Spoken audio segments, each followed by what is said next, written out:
Então que caiu. Depois Priscila me explicou que não foi. Gente, Não. você A tá gente vendo?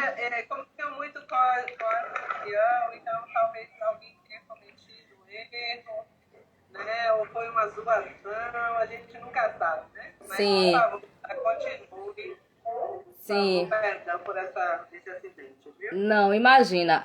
Vou. Eu tô aqui na parte, né? Eu acho que eu falava, eu entrava na conversa em relação a trazer, né, a questão de saber, né, esse termo cisgeneridade, de trazer essa. Isso. Não foi isso que eu falava? Mas deixa eu Você lhe estava dizer, Rosa. explicando esse conceito da cisgeneridade racista como um conceito que deve estar em diálogo com os outros, com a transfobia, Sim. transgeneridade. Você estava começando a desenvolver esse raciocínio. Ah, certo. Pois é. E aí tentaram nos silenciar, né? Mas não vão nos calar, não. Tentam nos Isso. derrubar. Inclusive tem acontecido muito isso, né? De derrubar lives, principalmente com temas relacionados ao que a gente discute aqui. Então, eu já tô ligada nesse sistema. Eu já tô ligada nesse processo aí. Mas vamos seguindo, né? Porque e vamos aqui que ninguém vai nos silenciar. E eu tô É como também eles dizem, né? Eles combinaram de nos matar, mas nós combinamos de de não não morrer. morrer, Então, exatamente. Inclusive, estou transmitindo também para disseminar esse conteúdo e essa informação no meu Instagram, ao vivo, agora, para que outras pessoas também tenham acesso a esse conteúdo, né? Porque a gente precisa levar adiante, né, sempre que possível. E aí eu falava dessa cisgeneridade, então eu trago como referência, acho que é importante a gente conhecer esses conceitos, é importante a gente fazer essa conexão, né, pensando também as intersecções, né, como Cláudia dizia antes, para a gente compreender também, né, repensar também a nossa prática. Então eu trago uma referência que é da professora Letícia Nascimento, né, que ela tem um livro chamado Transfeminismo e lá ela diz, né, que cisgeneridade, por que é importante nomear esse conceito? Porque nomear aquilo, ela diz, nomear aquilo que não é trans, não nós, surge da necessidade de percebermos com mais clareza a insuficiência daquilo que dizem que somos, sobretudo com a recusa em se situarem em dizerem quem são, no caso, pessoas cis, né? As pessoas cis têm dificuldade de dizerem quem são, inclusive se você pergunta, você é uma pessoa cis? Né? Você sabe que é uma pessoa cis? E aí é interessante um vídeo que tem no YouTube. Eu agora peço desculpas que eu não estou me recordando o nome do canal, mas é uma entrevista que faz na rua, né? Com as pessoas para perguntar, né? Você é uma pessoa cis? Você acha que alguém o que você sabe o que é isso? E as pessoas fazem caras e bocas porque desconhecem. Então é importante a gente trazer isso, porque o conhecimento também é um viabilizador, né? A gente precisa disseminar essa informação, a gente também precisa disseminar esse conteúdo, democratizar o acesso à informação, na perspectiva, né, pelo menos, de tentar fazer essa sensibilidade, né? E compreender que quando a gente fala de cisgeneridade, é entendendo que se existe trans, existe cis e, portanto, não existe uma única possibilidade de ser homem e de ser mulher, que não existe essa coisa de ter vincular um pênis a uma expressão de gênero masculina, de vincular uma vagina a uma expressão de gênero dita como feminina, né? Então a professora Letícia ela fala isso, que é importante trazer esse termo, é importante colocar na pauta mesmo, né? Porque a gente tem que falar quem somos, dado que são essas pessoas cis que majoritariamente falam pelas pessoas trans, pelas travestis, né? E quando esse nome é dado às pessoas cis é para entender melhor desse olhar, né? Desse olhar primeiro que concedeu aí essa existência trans e cis e do olhar que hoje começa a nos deixar existir, ela diz lá no seu livro. Então acho que é importante trazer isso e também pensar, tá tendo alguma interferência aí. Acho que tem áudio ligado. eu vi de Claudene, que é o É, deputado que eu acho que acaba causando ruído e as pessoas não conseguem entender muito. microfone aberto. Microfone aberto. Gabriela tá aberto, Edna tá aberto, Júlia fechou. Pronto. Ah, obrigada, gente. Obrigada. É porque acaba causando interferência e os ruídos, né? Acho que não sei se chega bem o áudio para as outras pessoas. Mas assim, é, a minha fala também, né, vem também a partir de um lugar, de uma experiência de estágio que eu vivenciei na área técnica de saúde LGBTQIAPN+, que não tem esse nome, né, que é da Secretaria de Saúde do Estado da Bahia, que eu inclusive quero sugerir que essas siglas elas sejam acrescentadas lá, né, no nome da área técnica, né, da Secretaria do Estado, da Secretaria de Saúde do Estado, até para adequar também, né, as siglas, adequar o vocabulário dentro do nome da área técnica especificamente. Então, eu vivenciei uma experiência de estágio no período de 2014 a 2015 que me fez várias provocações diante, né, do contato com os indicadores de saúde relacionados à população LGBTQIAPN+, né, tive a oportunidade de vivenciar, né, alguns momentos que subsidiaram, inclusive, o meu impulsionamento para fazer pesquisas, né, e priorizar temas relacionados à saúde de mulheres trans e travestis, né, no contexto do SUS, aqui no estado da Bahia. E faço destaque, né, para que naquela época, 2015, eu participei da construção do planejamento da área técnica de saúde LGBTQIAPN+, e lá, naquele período, sob a supervisão de Guy da França, né, a gente já traçava naquela época objetivos como institucionalizar a Política Nacional de Saúde Integral LGBTQIAPN+, na Bahia. Inclusive, é uma política que, diante de algumas rodas que eu tenho participado de conversas, nem todos os profissionais de saúde conhecem. Então, a política que precisa ser também amplamente aí, né, discutida, disseminada, tem que democratizar o acesso a essa política para que as práticas profissionais em saúde elas estejam também balizadas, né, acompanhem o que já está lá de diretrizes, de objetivos, né, pensando a saúde da população LGBTQIAPN+. Naquela época eu também participava dessa construção, né, na discussão sobre a implantação do ambulatório transexualizador, né, no hospital, né, no hospital universitário da UFBA.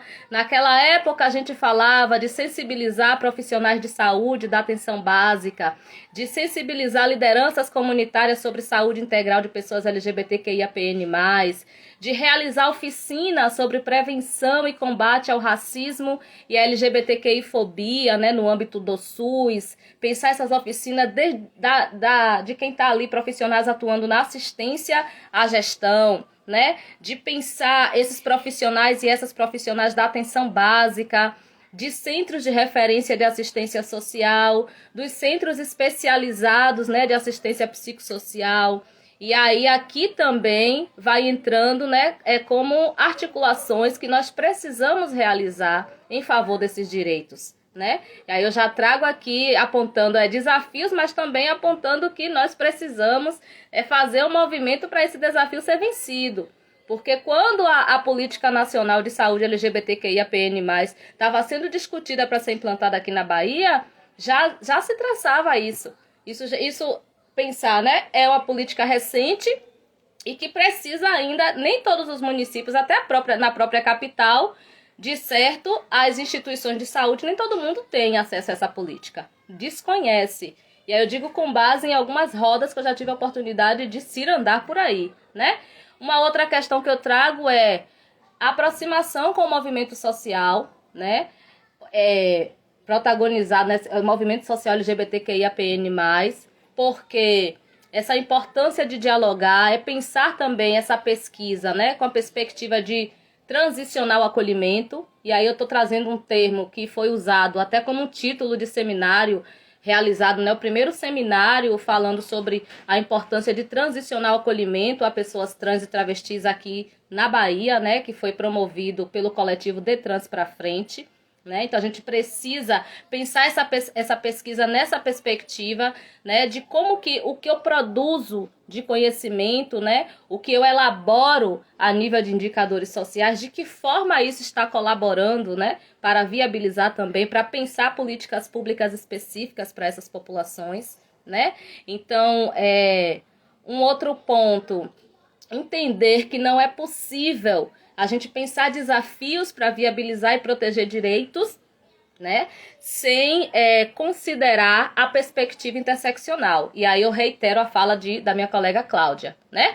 A gente não pode deixar de pensar a perspectiva interseccional. Essa análise que se refere à produção de conhecimento, né, por exemplo, deve considerar os impactos do racismo, do sexismo, da LGBTQI-fobia, da disputa pela mobilidade urbana, da disputa por território, da disputa de poder e dos interesses de classes. Tudo isso está entrelaçado. Precisamos também, né, dentro do que eu venho estudando, do que eu venho ouvindo, né, reconhecer, isso está lá na Política Nacional também de Saúde LGBTQIA+, reconhecer os determinantes sociais em saúde para além da ausência de doenças explícitas que afetam as vidas dessas populações, né? Dediquei um capítulo na monografia que realizei, o TCC, que fala sobre os impactos do racismo e da transfobia nas vidas de mulheres trans, negras, né? E aí é importante colocar esse, que não é um recorte, é um atravessamento estrutural, essa questão do racismo, né? Então, pensar esses determinantes sociais, pensar que enquanto profissionais, né, que atuamos com políticas públicas dentro e fora da saúde, precisamos unir forças, né? Unir muita força mesmo e construir redes de enfrentamento e de combate à LGBTQI-fobia racista em favor desses direitos humanos e viabilizar também o rompimento de paradigmas, né, que permeiam a nossa formação pessoal, porque desde pequenininho dentro de casa, né, a gente já vem com essa formação construída de inexistência, de invisibilidade das diversidades de gêneros. Eu, por exemplo, eu fui uma criança, um adolescente que eu nunca tive acesso a conteúdos, a pensar, sempre que se via, falava-se de pessoas LGBTQIAPN+, né, que na minha época, eu com meus 36 anos agora, não tinha essas siglas, eu desconhecia, mas era sempre numa perspectiva pejorativa, era sempre numa perspectiva violenta, era sempre numa perspectiva de pensar essas expressões de gênero como doença, como coisa do demônio. Então, desde casa, essa construção ela já vai sendo imposta pra gente, né? Desde as comunidades onde a gente vive. Então, é repensar isso, né? É romper com esses paradigmas que permeiam a nossa formação pessoal e que vai também impactar na nossa formação profissional. Porque tem diversas áreas do conhecimento que dentro do currículo, por exemplo, não se discute diversidade étnico-racial e de gêneros, né? E aí eu tô falando de um lugar aqui do serviço social, mas que não é uma particularidade da minha profissão. São questões também de outras áreas do conhecimento, né? Então é fazer aquilo que Paulo Freire dizia, que eu sou uma educadora popular e eu gosto da perspectiva popular. Ele dizia, nós precisamos reduzir a distância entre o que nós falamos e o que nós fazemos. Quando a gente está ali, ó, fazendo as nossas promessas enquanto profissionais, né? Na colação de grau, fazendo a nossa promessa de que vai defender o direito, de que vai proteger, de que vai ser em favor da vida, né? Quando a gente chega no campo de atuação, se na nossa formação a gente não tem, por exemplo, contato com essas categorias, se na nossa formação não se fala sobre isso, se na escola não se fala de diversidade de gênero, se não se fala de diversidade étnico-racial, que não se fala dessas outras possibilidades de existência, da fluidez dos gêneros, como é que eu vou ser uma profissional? Será que eu consigo ser um profissional que, de fato, eu vou conseguir viabilizar, né, a assistência à saúde de forma que não venha discriminar as pessoas, né, que não venha a fazer com que essas pessoas passem por constrangimentos? Então, já tô indo para finalizar, porque eu tô ligada que meu tempo já foi. Mas eu quero trazer aqui, isso, né, que é importante a gente conhecer esse conceito de cisgeneridade. Então, eu recomendo leituras, né? Tiffany Odara, né? A Pedagogia da Desobediência, Travestilizando a Educação. Recomendo o Transfeminismo, da professora Letícia Nascimento. Recomendo, né, o que a própria... que leiam a política, né, que estudem, que se debrucem sobre a Política Nacional de Saúde LGBTQIAPN+, porque a política também, né, que foi instituída pela Portaria 2836 de 2011, lá também reafirma o compromisso do SUS com a universalidade, com a integralidade, com a efetiva participação da comunidade. Por isso, ela contempla ações voltadas para a promoção, prevenção, recuperação e reabilitação da saúde, além do incentivo, para reiterar o que eu estou dizendo, né? Do incentivo à produção de conhecimento e do fortalecimento da representação do segmento nas instâncias de participação popular.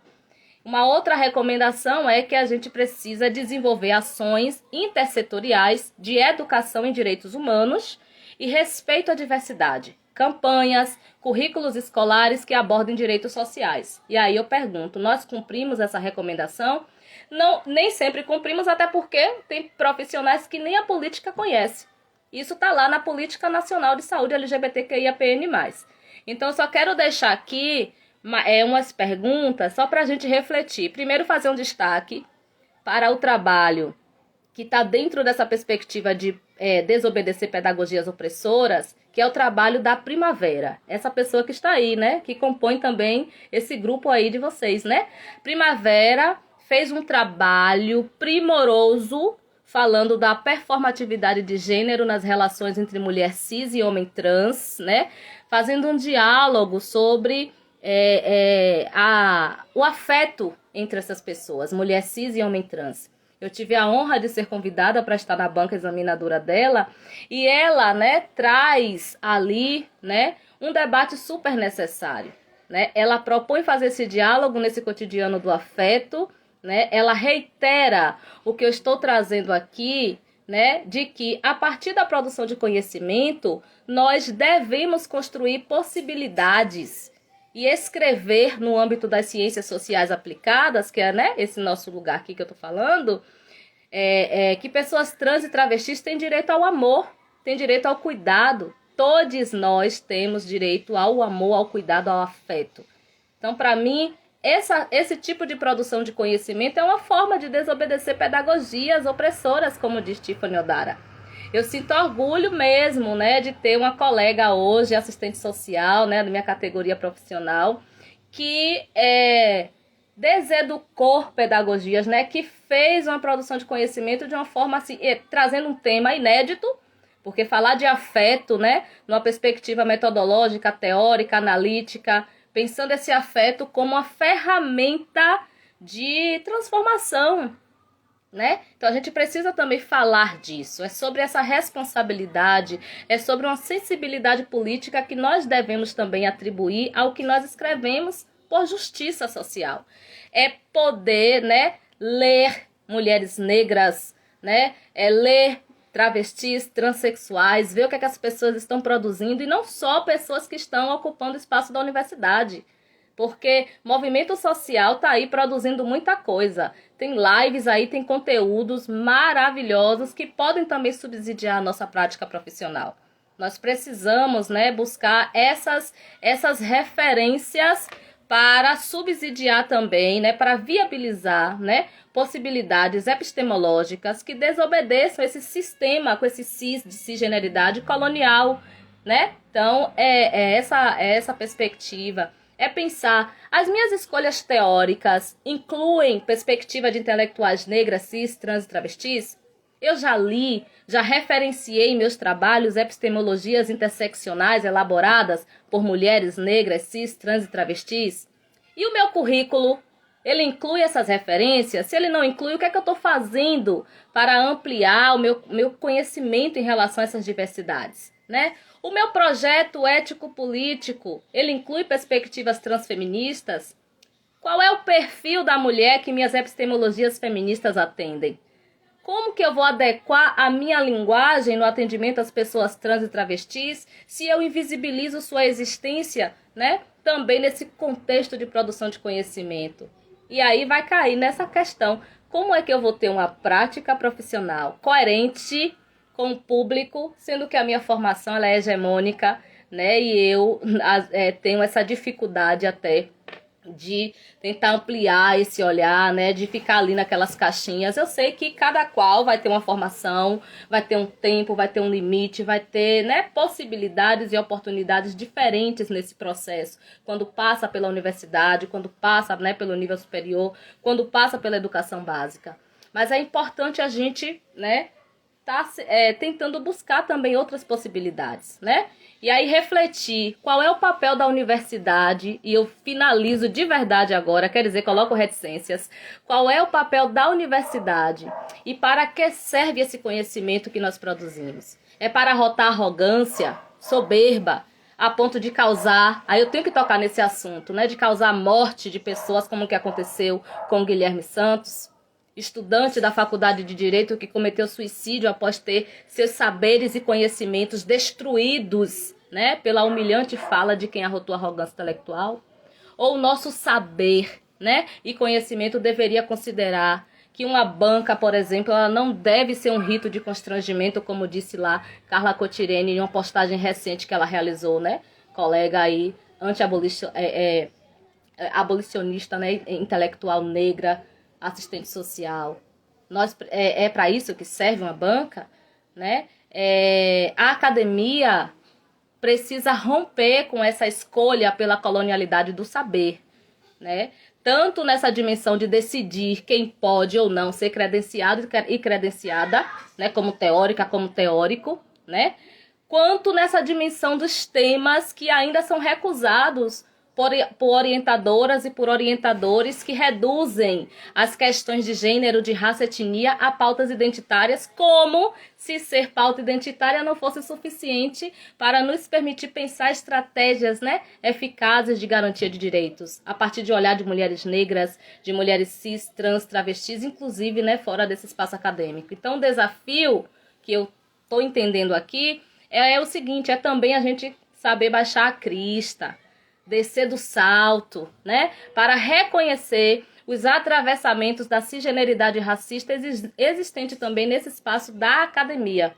Então, eram essas as contribuições que eu elaborei e espero, né, de fato, ter contribuído, né, e vamos ficar aqui para a gente conversar um pouco mais. Estou deixando aqui para a galera que está aqui no Instagram assistindo, né, finalizando um pouco e dizer que para mim é muita alegria, né? Alegria pelo fato de estar com pessoas tão potentes, né, dividindo esse espaço, mas não queria estar falando sobre essas questões, né? Queria estar dialogando sobre outras dimensões que, inclusive, não provoquem o adoecimento, né? Porque muitas vezes provoca esse adoecimento e a gente precisa estar atentas e atentos e atentos a isso também. Então, muito obrigada, viu, queridos? Muito obrigada, Gilmara. Nós aqui agradecemos por essa aula, mesmo depois de ter caído a conexão, gente. E dizer que estamos aqui nos bastidores, fazendo o possível para que todas as pessoas retornem. E no privado, pedindo que de fato tentem novamente para que a gente consiga finalizar da melhor maneira possível esse encontro, né? Porque é um encontro de muitos saberes, muita troca de saberes. Agradeço muito em nome do GAFA Bahia e em nome de todos que estão aqui. Obrigada. E por um momento a Rosa vai ficar em stand-by, ela está resolvendo outras coisas. E eu queria já chamar a apresentação